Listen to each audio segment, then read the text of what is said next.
મિત્રો, આજે આ વિડીયોમાં આપણે સાંભળવાના છીએ ભાદરવા માસના શુક્લ પક્ષની ત્રીજનું વ્રત એટલે કેવડા ત્રીજ, હરિયાળી ત્રીજ કે હરિતાલિકા ત્રીજની વ્રત કથા પૂજન વિધિ. જો આપને આ વિડીયો પસંદ આવે તો લાઈક કરજો, શેર કરજો. આપ આ ચેનલ પહેલી વખત જોઈ રહ્યા છો તો સબસ્ક્રાઇબ કરી લેજો, જેથી આવનાર નવા વિડીયોની માહિતી આપ સુધી તુરંત પહોંચી શકે. ધન્યવાદ.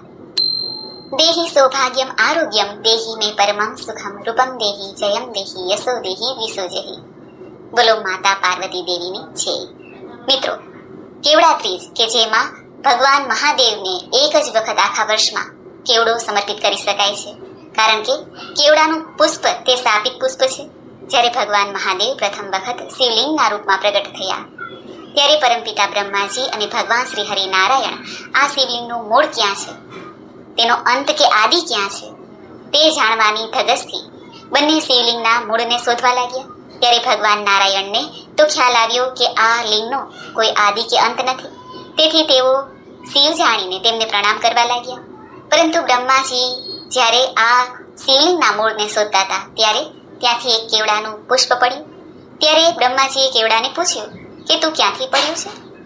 ત્યારે કેવડો કહે છે કે હું આ લિંગની ઉપર હતો ત્યાંથી પડ્યો છું, તે મને ખબર નથી કે તેનું આદિ ક્યાં છે. ત્યારે પરમપિતા બ્રહ્માજી કહે છે કે હે કેવડા, તું સાક્ષી પૂરજે કે મેં આ લિંગનું આદિ અને અંત શોધી લીધું છે. ત્યારે કેવડો કહે છે જેવી આજ્ઞા. ત્યારે પરમપિતા પરમાત્મા મહાદેવજી પ્રગટ થાય છે અને કહે છે કે હે નારાયણ, હે બ્રહ્માજી, શું તમે આ લિંગનું આદિ કે અંત શોધ્યું? ત્યારે ભગવાન નારાયણે તો સત્યને પકડી રાખ્યું અને કહ્યું, હે પ્રભુ, મને આ શિવલિંગનું આદિ કે અંત નજર નથી આવતું. ત્યારે પરમપિતા બ્રહ્માજીએ કેવડાને સાથે રાખીને કહ્યું કે મેં આ લિંગનું આદિ ક્યાં છે તે શોધી લીધું છે. આ કેવડો મારો સાક્ષી છે. ત્યારે કેવડાએ પણ કહ્યું કે હા મહારાજ, હું પણ આ લિંગ ઉપરથી પડ્યો ત્યારે બ્રહ્માજીએ મને જોયો છે. બ્રહ્માજી જૂઠું બોલ્યા હતા, કારણ કે તેઓએ આ લિંગને આદિ ક્યાં છે તે શોધ્યું ન હતું અને કેવડાએ પણ ખોટી સાક્ષી પૂરી. ભગવાન મહાદેવે ત્યારે બ્રહ્માજીને કહ્યું કે હે બ્રહ્માજી, તમે જૂઠું બોલ્યા છો, માટે તમારી પૂજા આ જગતમાં થશે નહીં. અને ભગવાન નારાયણને કહ્યું કે હે નારાયણ, તમે સત્યને પકડી રાખ્યું છે, સત્ય બોલ્યા એટલા માટે તમે પૂજનીય બનશો. અને કેવડાને પણ કહ્યું, હે કેવડાના પુષ્પ, આજથી તું મારા શિવલિંગની પૂજામાં ઉપયોગમાં લેવાશે નહીં. ત્યારે કેવડો ખૂબ જ દુઃખી થયો અને ભગવાન મહાદેવના ચરણમાં પડ્યો અને કહ્યું, હે પ્રભુ, મને ક્ષમા કરો, મને ક્ષમા કરો. ત્યારે ભગવાન મહાદેવ કહે છે કે જા, તું મહાશક્તિની આરાધના કર, કદાચ એ તારી પર કૃપા કરી દે. અને કેવડાએ પણ મહામાયા જોગમાયાની આરાધના કરી. ત્યારે જ્યારે સમય રહેતા દેવી પાર્વતીનો હિમાલયને ત્યાં જન્મ થયો. ત્યારે દેવી પાર્વતીએ ભગવાન મહાદેવને પ્રાપ્ત કરવા માટે આજના શુભ દિવસે કેવડાથી ભગવાન મહાદેવનું પૂજન કર્યું હતું, કારણ કે આજુબાજુમાં ભગવાન મહાદેવના શિવલિંગ ઉપર ચડાવવા માટે કોઈ પુષ્પ ન હતા, માત્ર કેવડો હતો. કેવડાને તોડીને ભગવાન મહાદેવના શિવલિંગની પૂજા કરી અને પ્રભુને પ્રસન્ન કર્યા. ત્યારે કહેવાય છે કે મહાદેવે કેવડાને આશીર્વાદ આપ્યા કે કેવડા ત્રીજ અર્થાત ભાદરવા માસના શુક્લ પક્ષની ત્રીજના દિવસે તારાથી મારા શિવલિંગની પૂજા થઈ શકશે. ત્યારથી આ કેવડા ત્રીજનું વ્રત શરૂ થયું છે અને એટલા માટે જ આ ભાદરવા માસના શુક્લ પક્ષની ત્રીજને કેવડા ત્રીજ કહેવાય છે, કારણ કે આખા વર્ષ દરમિયાન આજે જ કેવડાના પુષ્પથી મહાદેવની પૂજા થાય છે. માટે આજે સૌભાગ્યવતી બહેનો પોતાના સુહાગની રક્ષા માટે, પતિના રક્ષા માટે, પતિના સુખ માટે, સમૃદ્ધિ માટે, ઘરની સુખાકારી માટે શિવ પાર્વતીનું પૂજન કરે છે અને પતિના લાંબા આયુષ્યની કામના કરે છે. અને જે કુંવારી કન્યાઓ છે તે મનગમતો જીવનસાથી પ્રાપ્ત કરવાની કામનાથી દેવી પાર્વતીની પૂજા કરે છે, ભગવાન મહાદેવના શિવલિંગ ઉપર કેવડો અર્પિત કરે છે. આમ કરવાથી મનોકામના પૂર્ણ થાય છે. આજે દેવી પાર્વતી અને ભગવાન મહાદેવની પૂજાની સાથે શ્રી ગણેશજીની પૂજા પણ થાય છે. માટીની મૂર્તિ બનાવીને તેની પણ પૂજા કરી શકાય છે. ઘેરે પણ પૂજા થાય, મંદિરમાં પણ પૂજા થાય છે. આજે પૂજાની સામગ્રીમાં ખાસ કરીને એક પૂજાની થાળી તૈયાર રાખવી, તેમાં દીપક, રૂ, ધૂપ અને અક્ષત, પુષ્પ, બિલ્વપત્ર, ધતુરો, ફળ, નારિયેલ, જે આખું શ્રીફળ હોય છે તે, દક્ષિણા, સિંદૂર, મહેંદી. માતા પાર્વતી માટે 16 શૃંગારની સામગ્રી હોય છે. સાડી પણ ચાલે, ચૂંદડી પણ ચાલે. અને ભગવાન શિવ માટે પણ વસ્ત્ર. અને પ્રસાદ માટે, ભોગ માટે સૂકો મેવો છે, ખીરનો પ્રસાદ છે તે લઈ શકાય છે. અને જલ લેવું શિવલિંગની પૂજા માટે. પંચામૃત જેમાં દૂધ, દહીં, ઘી, મધ અને સાકરનું મિશ્રણ હોય છે તે પણ લેવું. લવિંગ, એલચી, તજ આદિ પણ લેવા. પૂજન સામગ્રીમાં આ બધી વસ્તુનો ઉપયોગ થાય છે. આ બધી સામગ્રીથી મહાદેવ અને દેવી પાર્વતીની પૂજા થાય છે. આ ભાદરવા માસના શુક્લ પક્ષની ત્રીજને હરિયાળી ત્રીજ પણ કહેવાય છે. હરિયાળી અર્થાત ચોમાસાની ઋતુ છે. ધરતી માતાએ લીલી ચાદર ઓઢેલી હોય છે. ચારે એકોર હરિયાળી છવાયેલી રહે છે અને આ શુભ તિથિમાં શિવ પાર્વતીનું પૂજન થાય છે. એટલા માટે આ ત્રીજને હરિયાળી ત્રીજ કહેવાય છે.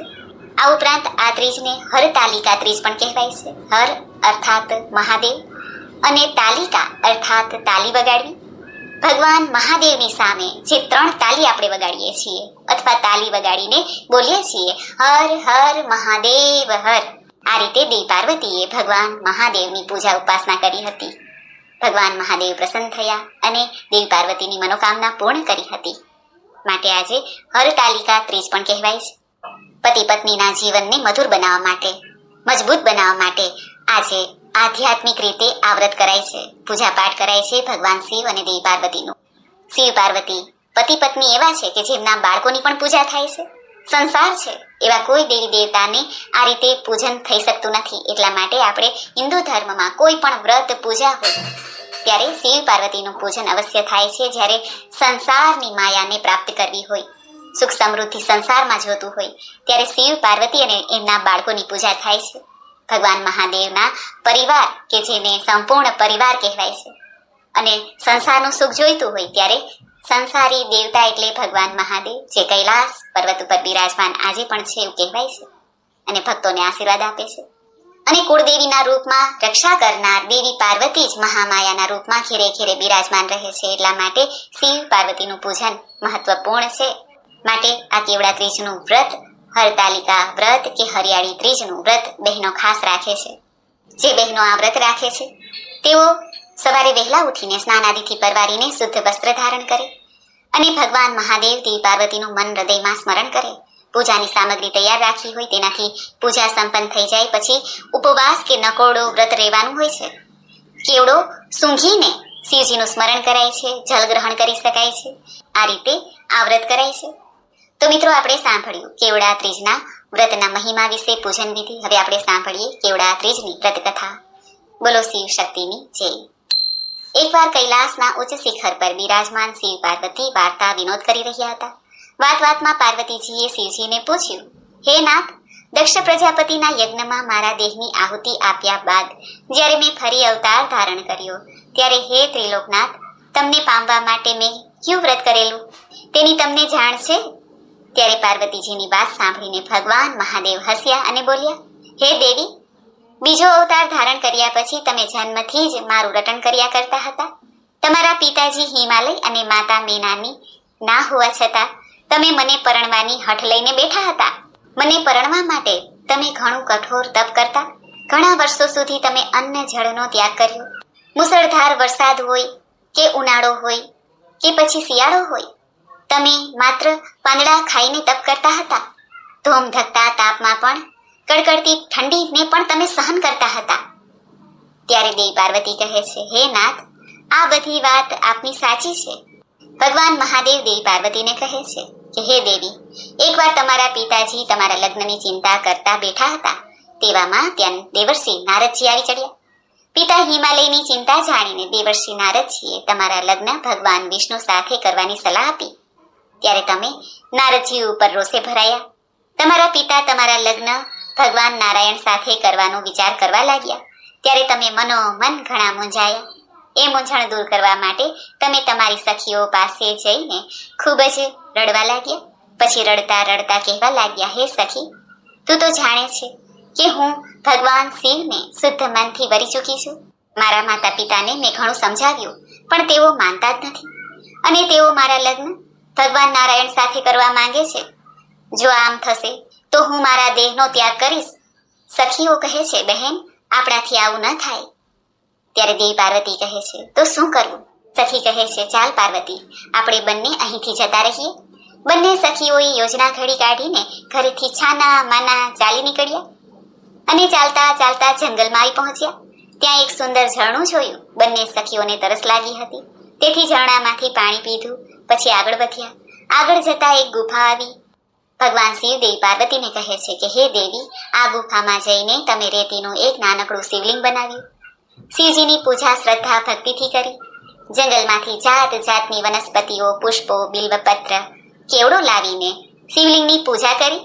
તે દિવસે ભાદરવા માસની અજવાળી ત્રીજ હતી અને હસ્ત નક્ષત્ર હતું. ભગવાન મહાદેવ કહે છે, હે દેવી, હું તમારા વ્રતથી પ્રસન્ન થયો અને તમને વરદાન માંગવા કહ્યું.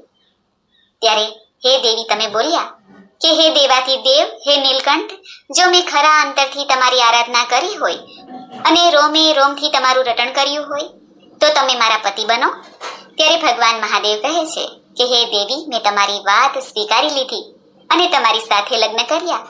તમે તમારી સખી સાથે પારણું કર્યું આ વ્રતનું. થાક અને જાગરણથી તમને બંનેને ખૂબ જ ઊંઘ આવી. આથી તમે બંને એક ઝાડ નીચે ઊંઘી ગયા. બીજી બાજુ તમારા પિતા તમને શોધવા માટે નીકળ્યા. શોધતા શોધતા જંગલમાં આવી ચડ્યા. તમને બંનેને ઝાડ નીચે ઊંઘતા જોઈને તેઓ પ્રસન્ન થયા કે દીકરી મળી ગઈ છે. પિતાજીએ ધીમે રહીને તમને જગાડ્યા અને ખૂબ જ બહાલપૂર્વક પૂછ્યું, દીકરી, આવા ભયંકર જંગલમાં તમારે બંને જણાએ શા માટે આવવું પડ્યું? ઘરે તમારા બંનેની માતાઓ રાહ જુએ છે, વિલાપ કરે છે. ત્યારે દેવી પાર્વતી કહે છે, પિતાજી, આ ગુફાની અંદર ગઈકાલે મારા શિવશંકરની સાથે લગ્ન થઈ ચૂક્યા છે. જો તેમની સાથે લગ્ન તમે માન્ય નહીં રાખો તો હું મારા પ્રાણ ત્યજી દઈશ. ત્યારે ભગવાન મહાદેવ કહે છે કે આ વ્રતના પ્રભાવે તમારા પિતાજીએ તમારી વાત હે દેવી સ્વીકારી લીધી. પછી તેઓ બંને સખીઓને ઘેરે લઈ આવ્યા. પછી તમારા લગ્ન મારી સાથે એટલે કે શિવજી સાથે કરાવ્યા. હે દેવી, મને બિલ્વ પત્રો જ પસંદ છે. જગત આખું બિલ્લી પત્રથી મારી પૂજા કરે છે અને ક્યારેય કેવડો ચડતો નથી. છતાં આપે હરખમાં આવીને મને કેવડાનું પુષ્પ ચડાવ્યું એટલે મેં તેનો સ્વીકાર કર્યો અને તે પણ મારો પ્રિય બની ગયો. જે કોઈ ભાદરવા માસની અજવાળી ત્રીજે ભૂખ્યા પેટે પ્રસન્ન ચિત્તે કેવડાથી મારી પૂજા કરશે તેના સર્વે મનોરથ હું પૂર્ણ કરીશ. હે ભોળાનાથ, તમારું કેવડા ત્રીજનું વ્રત કરનાર પાર્વતીજીને તમે જેવા ફળ્યા તેવું આ વ્રત કરનાર, કથા કહેનાર, કથા સાંભળનારને પણ ફળજો. બોલો શક્તિપતિ મહાદેવની જય.